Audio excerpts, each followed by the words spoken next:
Ra'iisul Wasaaraha Soomaaliya Mudane Cumar Cabdirashiid Cali Sharmaarke oo ay weheliyaan madaxweynayaasha maamul goboleedyada Puntland iyo Galmudug ayaa gabaldhicii maanta waxay soo gaareen gagada diyaaradaha Aadan Cabdulle ee magaalada Muqdisho iyagoo ka soo kicitamay magaalada Gaalkacyo. Wafdiga Ra'iisul Wasaaraha waxaa garoonka ku soo dhaweeyay xubno ka tirsan labada gole ee dawladda iyo saraakiil ciidan. inta kadib Ra'iisul Wasaaraha Soomaaliya ayaa qaybta soo dhaweynta garoonka diyaaradaha waxa uu kula hadlay wariyaasha iyo xubnihii dawladda ka tirsan ay soo dhaweeyay. waxaan soo gaarnay magaalada Xawar oo uu shirkii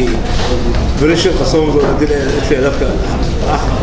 kadibna aan u gudbino shirkii wadatashiga madasha 2016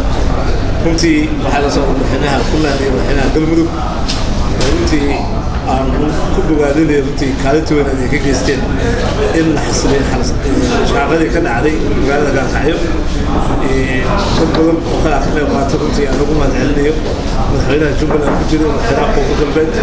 iyo wasiiradii xubnihii labada gole wasiirka gudaha wasiirka cadaaladda wasiirka dowladda madaxtooyada wasiirka maaliyadda xildhibaanadii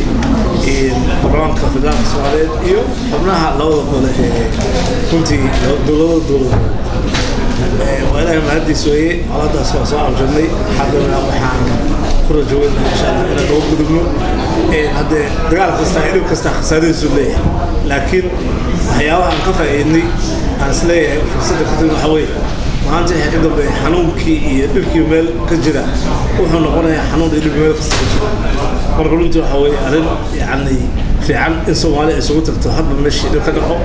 saas ayaan dalka ku soo celin karnaa saas ayaan waddanka hore u marin karnaa. Hore Muqdisho waxa ugu sii sugnaa madaxweynayaasha maamul goboleedyada Koonfur Galbeed iyo Jubbaland waxaana berito ka furmi doona magaalada Muqdisho shir ay ka qayb galayaan madaxweynayaashaas iyo madaxda ugu sareysa dawladda federaalka ee Soomaaliya kaas oo qayb ka ah wada tashiyada madasha wada tashiga qaran ee Soomaaliya. Cabdinaasir Maxamed Cali Hon Cable TV